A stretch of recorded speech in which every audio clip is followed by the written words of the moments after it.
Dave Filoni, you are the man, my guy. This was some of the best Star Wars that we've had since Disney has bought over Lucasfilm, and alongside with The Mandalorian, Ahsoka is some of the best story that we could ever ask for. But that's my opinion, and with that aside, let's get into the Star Wars Ahsoka Episode 8 Season 1 finale breakdown.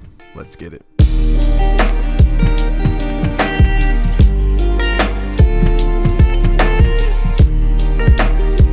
With this episode being titled The Jedi, the Witch, and the Warlord, we have a lot to be expected just from the title alone. Thrawn and the Night Mothers are now plotting what they're going to do against Ahsoka once she arrives, because they do know that she will arrive to them at some point. The Night Mothers then perform magic on Morgan Elsbeth to create her into a Night Warrior. On top of that, they do resurrect the Blade of Talzin, and this is what Mother Talzin used during the Clone Wars. And we're thinking with Baylan Skoll going to the side, who's going to fight Ahsoka once she reaches Thrawn? It's not going to be Thrawn. A lot of people thought it would be Maul, Asajj Ventress, or even Savage Opress resurrected.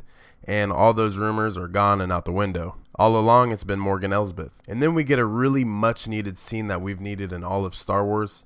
Ezra's building his own lightsaber. Huyang then learns that Ezra was trained by Kanan Jarrus, Caleb Doom. Huyang then explains how he has helped him create his own lightsaber once upon a time. And then we jump ship and we see Ahsoka telling Sabine that Anakin always stood by her side even when no one else would.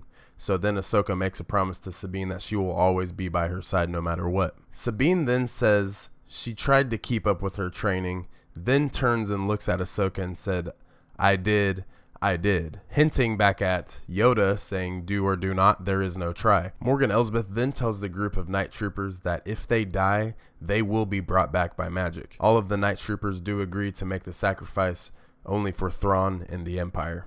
And then Thrawn makes it almost 100% clear that there will be no negotiating with the apprentice of Anakin Skywalker. Once they get to the temple doors, Ahsoka then tells Ezra and Sabine to use the Force to help her open the door. Ahsoka, Sabine, and Ezra are now fighting the Night Troopers, and this is a really cool fight scene. It's awesome to see all three of our heroes, lightsabers ignited, all getting down to it.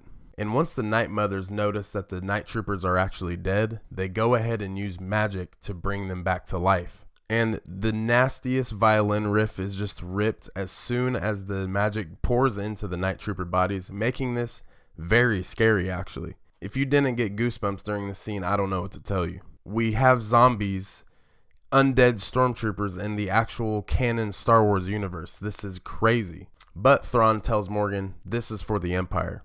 As Thrawn walks away, Morgan under her breath says, for Dathomir. The Chimera is now interlocking with the Eye of Sion, getting ready to jump back to our main galaxy. As Morgan Elsbeth and Ahsoka are fighting, Ezra and Sabine are fighting two Purge sort of Death Troopers by themselves. And it seems that under the helmet of the Death Purge Troopers, they are actually Night Brothers from Fallen Order. They've definitely been dead for a long time. As Sabine is pushed up against the ledge, she does use the Force to go ahead and pull the lightsaber towards her, and she ignites it right at the helmet of the Purge Trooper, killing it ultimately. Looking over as Ezra's fighting the other one, Ezra then beheads that one. Ezra then tells Sabine to help Force push him up to the Chimera. Ultimately, this does work. Ezra takes out a couple Night Troopers. Sabine goes ahead and wants to make the jump as well, but she sees that Ahsoka is surrounded by Night Troopers while fighting Morgan Elsbeth. And Morgan Elsbeth and Ahsoka's fight is dwindling down.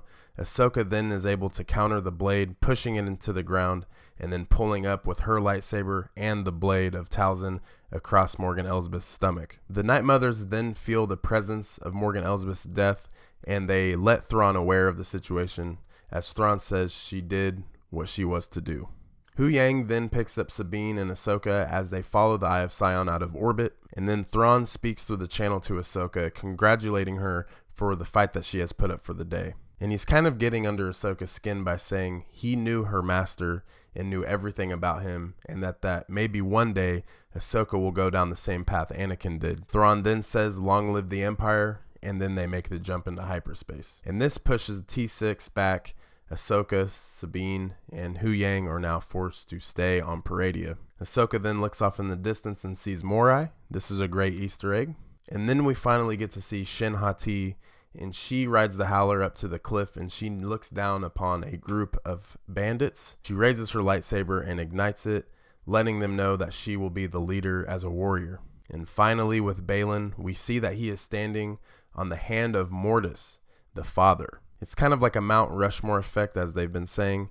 It shows the son, it shows the father, and then a crumbled down daughter, which Ahsoka is the daughter. So this could just lead that Balin may either go on to be the father, since he is an enlightenment of the dark and the light, or it just so happens that Balin is standing on the hand of the father, which is pointing out into the distance, showing a flashing yellow light. I will definitely make a video of this on the side, but to keep it short for the breakdown, I believe that this may be a portal to the world between worlds that Balin will be able to access, or, as a lot of saying, it may be Abeloth. We see the Eye of Sion approaching Dathomir.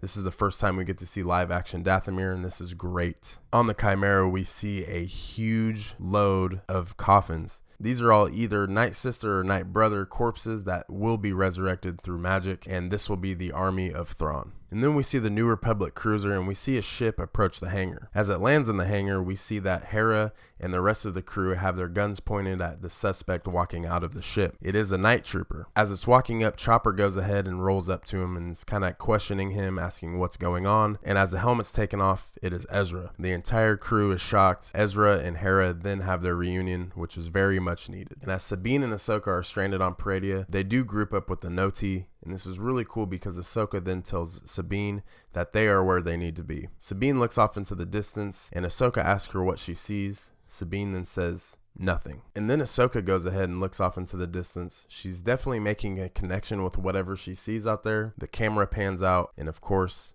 it's the Force ghost of Anakin Skywalker. And this is a really good way to end the season. And just like that, the season's over. So this is the last breakdown for Ahsoka Season 1. Thank you for everyone who's tuned in to watch these. You guys have definitely helped grow the channel.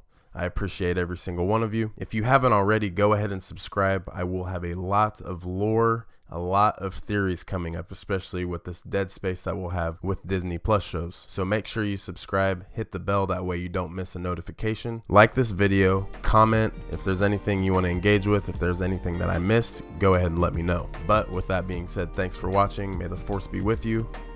Brandalorian, I'm out.